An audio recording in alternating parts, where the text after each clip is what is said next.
how this came about, this isn't usually in my wheelhouse. I do a lot of Bible studies, but I don't usually do stuff with homeschooling. My daughter, Abigail, got accepted to George Fox University, and I don't usually do blasting brag posts, but I did give the preface apology before I post it, and I'm like, sorry, picture is going up, and maybe it's because my eyes are old and I couldn't see. I didn't realize that the scholarship information was on the acceptance letter. So when I posted it on Facebook, I just kind of expect everybody to go, yay, she got into school. But apparently people were clicking the picture and actually reading the letter, and then they're like, hey, how did she get that scholarship? That's a lot of money. And one mom messaged me, and she's like, can you teach a class on getting ready for college? And I just started laughing. I'm like, I have nothing to add to that dialogue.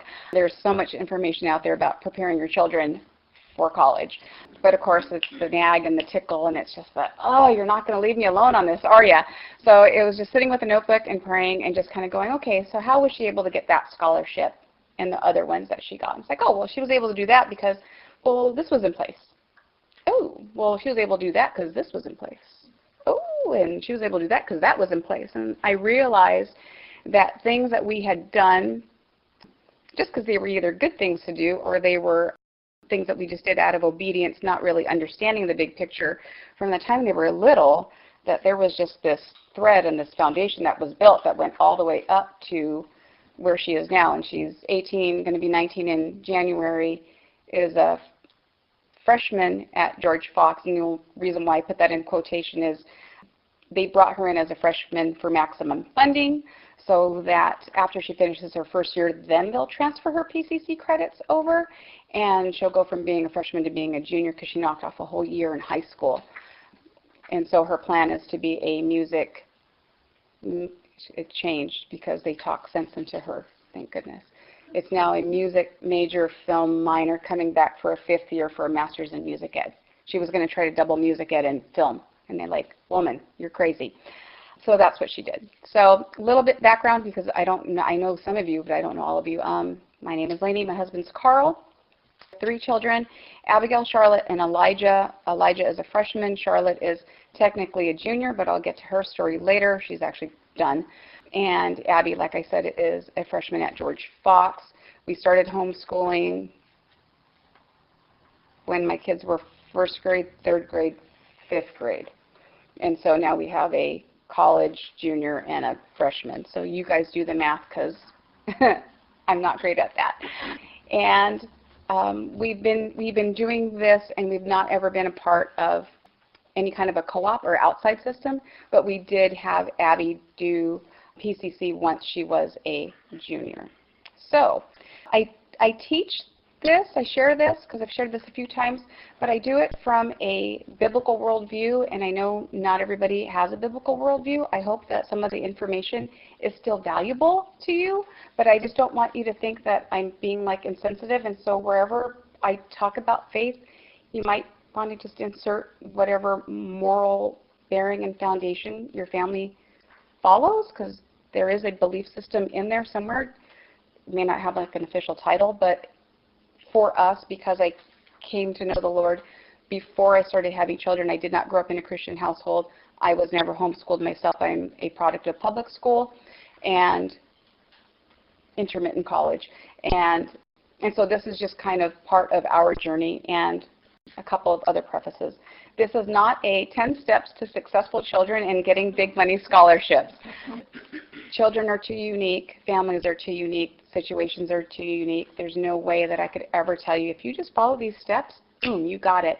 It's a very delicate thing, but I am hopefully going to share some things that you can take and kind of just think through, pray through, share with your husband's family, kids, and see maybe what direction you should go that can be useful in the long term. Okay, so now I'm ready, Jessica. See now. Because they are so strong, they make me look like Mr. Magoo. I don't know if anybody is old enough to know who Mr. Magoo is, but hey. So on your handout, I put the title of this is what I came up with in the shower, because I love alliteration, as you can tell from the outline. And I put my number, which is my cell, and it's textable. So I've had a really challenging weekend. I'm hoping that I make sense. If I'm not and you need clarification, please feel free to call or text. I have a pretty flexible schedule these days, and having one child out of the house frees up time that I didn't know would feel kind of empty. I thought I would have all these things to do, but it's kind of empty. So feel free to call me and chat. Maybe we can go have coffee. So there you go. So, and these ages that I have in there are rough things. Again, this is just kind of my experience, and you guys can kind of tweak it for your family. So the first thing that I consider a foundational principle for us is faith. And that is because I did not, like I said, I did not grow up in a Christian household. I did not have that foundation. So a lot of things the Lord was already doing in my life, but I had no framework to interpret any of it. And so I was very purposeful with our children to give them the one thing that I felt I lacked growing up, and that was a foundation of faith. So under faith, I put for me that it's helpful, in my opinion, that parents have a living, growing relationship with Jesus, because more is going to be caught than is taught in this regard. And they, honestly, they need authentic parents that have questions about their faith and struggle with their faith, but they see that it's growing and changing over time. They don't need you to pretend to have it all together all the time and to everything's always good and yippee skippy happy. And so I put that it's living and it's growing, because life is messy. I don't know if any of you guys know that, but life is messy, and they need to see how an active, growing, living faith fits into a messy life. We started with a basic understanding and a cultivation of salvation through faith, by faith through grace, walking by the Spirit, a prayer life, a habit of obedience. That's one of the things that my oldest children have remarked, is that I have modeled for them obedience, especially when I didn't want to, when it was difficult, when the Lord called me to teach my first Bible study, and I'm like, oh, no, I'm going to wear black clothes, funky glasses, hang out in a gallery, be an artist, and be cool. Women's study? No, I didn't even like women, Lord. Totally changed my heart, totally changed the direction, and I realized that had I stayed on the course that I was, my head would be so big it would not be able to fit through any door of any gallery, and I would probably be making really bad lifestyle choices. So, yeah, that's how I got there. We also practiced and made them a part of simple things like tithing and studying God's Word, and they are active in participation in a church body, which has changed over the years. We've never looked for a new church. He has moved us 3 times, unexpected each time, but each time has been a blessing, and it was the particular pasture that we needed to graze at. So, food, I know that seems kind of random, but I grew up in the 70s, 80s, and does anybody know what a boil-in-the-bag pouch is? So my mom worked full-time. My dad was overseas a lot. I was home alone. I was a total latchkey kid, and so I used to make my own meals, and a lot of it was processed food back before we realized just how bad processed food was for you, so that I grew up eating that. So it was completely and totally natural for me to start my kids down that road. And then, when you're bedridden for months and years at a time and your health's kind of a train wreck, you kind of look for alternatives. And so food came into play for me. And once I changed how I ate and my health got better and things changed, I just realized, oh, I probably shouldn't be feeding this garbage to my family. But I didn't start with trying to overhaul the whole family. I started with me, and they just liked what I was eating. They're like, what is that? That looks kind of good. And so we kind of eased them into it. But, I was the mom that every Friday was like, McDonald's, kids, have your Happy Meals. And now my kids walk into a McDonald's and they're like, wow, it smells like death in here. I'm like, I know, I'm so sorry for all the stuff I have fed you in the past. But that was something that I did not have early that I wished I did. And what I'm going to try to do, and I hope it's not too confusing, is as I go through the foundational things, I'll kind of give you a sneak peek as to why it's important later. So the faith thing, obviously, the established foundation that they have is going to come into play later, especially when you have to pass that baton of faith, which they are very reluctant to do, and they don't want to do it, and it's very, very hard. So as much as you get in there early, it'll make it easier when you have to pass the baton. But the food thing comes into play when the hormones kick in. If you can eliminate the processed food and the reliance on sugar and dyes early, if you have girls in particular, your life is going to be so much better. Because the hormones are real and they're strong and they're crazy, and I am grateful that I've had a hysterectomy, so at least one of us was out of the equation and I wasn't cycling with them. But I have 2 daughters that are 20 months apart and they cycle together. And then I go hang out with the boy and go play Legos because it's like there's too much estrogen out there, son.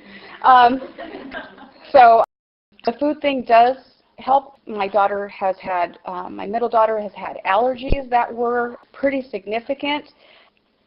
I was one of those, I'm an Asian, I'm a night owl.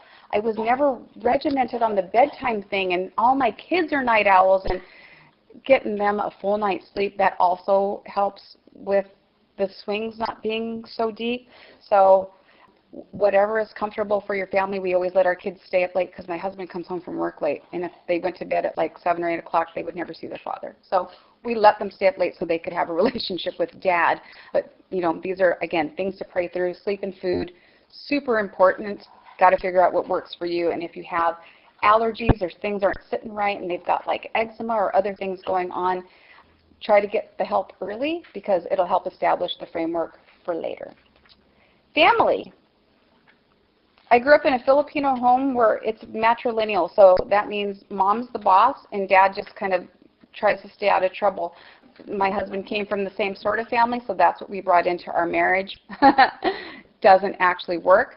As we went through the painful process of having our roles righted, and that just means that I recognize that ultimately the decisions for our family fall on my husband's shoulder, and I did not realize early on in our marriage that that scary word of submission is actually a beautiful, God-giving blessing, especially when your children become teens. We established early, thankfully Teacher Patty said this, and I filed it away. I made a habit of making sure that my children, even though I was their day-to-day caregiver and I was the one that was kind of calling the shots and running the home, that they understood that Dad was kind of like the final tier boss, because there comes a point when they are teens, and I think that it's a natural thing that they all have to go through, where it just becomes too much for mom. Especially if you have boys and they are taller than you and stronger than you. There comes a point where you are not going to put that child over your knee and give him a spanking. He could chuck you across the room, where there has to be enough respect built in from the time that they're little, and that there just comes a point where it's just too much. It's too much emotions, it's too much stress, and you just got to go, honey, help. And if he is already established as being a leader in your home, it makes it so much easier, because I really thought the relationship I had with my kids, I'm like, I'm never going to have to do that when they're teens. I'm like, Teacher Patty, I filed it away, but I really don't think I'm going to have to do it. And sure enough, by the time my daughter was in freshman year, over math, I mean, the fights we used to get in over math. I mean, it's just like, I am not going to fight with you over this anymore. I'm like, here, you can have it. Here's math. Here's Dad. See you later. I'm going to go out. And he was able to do it in a calm way and to get her to see things. And she could take her emotions and not take it personally. I take the scowly face and the emotions, and I would take it personally, and then it was counterproductive. So having the family order running well really, really helps, especially when they're teens, but all of that gets practiced when they're young. And I always required my children to respect me, even when they didn't like it, and my husband and I always tried to be on the same page. How that would look, because we're so busy, is if something big happened, I would either call or text him before he got home, so he knew what law I just laid down, so he wouldn't come in and just go, oh no, that's crazy, don't do that, because they would try to get to him first. And so I'm like, okay, so here's what happened, this is what I said, are you with me, is that good? And then it would either be like, why don't you change that, or how about this, or yes, absolutely. And so when they tried to get a different opinion out of him, we were just united, and then we just looked at each other and we're like, parenting win. Yeah, so it's good. And then fun. Especially with those that are believers that take their kids to church, they should love to know who Jesus is, and that should be fun, and it shouldn't be this heavy kind of, no, we're doing devotionals, it's very seriously. It's like if they need to draw or play with toys while they're listening, let them do that. You know, as long as they're being respectful and they're giving you their attention, you know that you can ask them later if they are still learning while they're doodling or something. You know, let them have something with their hands. It shouldn't be this kind of rigid. It's now very somber, because it needs to be fun. Because you know, Jesus, he laughed. He was fun, and that whole idea of being able to go into a fellowship and to know people and to cultivate relationship, it should definitely be a get to, not a got to, and that starts really, really early. And then finally, finances for that first section. Beyond the concepts of tithing, which we started, to start to lay a foundation of saving and budgeting, we had seasons where we did allowance, and the reason why we did allowance was so that they could, we always gave it to them in change so that they could take that 10% and put it, and my mom found these little banks that had like a little church on one side, and then it was a store on one, and there was a bank on the other one, and so that they learned the concepts of saving and always setting aside fun money so that they could spend it and have fun. It's not just every birthday put it all into savings and never do anything fun, because then they resent savings, but to be able to show them that they could save and that they could do other things with that. And so my kids eventually would do like lemonade stands in our front yard, salsa bars. We sold a lot of chips in our neighborhood likes chips. But we would get like salsa, and they would do that. But they got to the point where they realized that it was really equipping for them, because they would take that money and they would figure out where they wanted to donate it to. And so they were just like, oh, well, we don't want it. We're not saving up for anything. We actually wanted to give it to Parkland Rescue Rich. And Mom's like, you people are so much better than me. Oh my God, I went shopping at that age. You know, I would have bought candy. And so giving them opportunities to maybe do extra chores where they earn it, where they recognize that hard work gets a reward, and then you have choices to make. Again, I wouldn't white knuckle if a child, if you ask them a question about where they would like to put their money and it seems like they're doing a very, well, I just want to go and buy a race car or whatever. Don't be disheartened by that. You have time to just go, oh, perhaps there is a need that can be met, and to get them to see a little bit more than their world. Each child is different as far as when they come to understand that there's a bigger world than just theirs.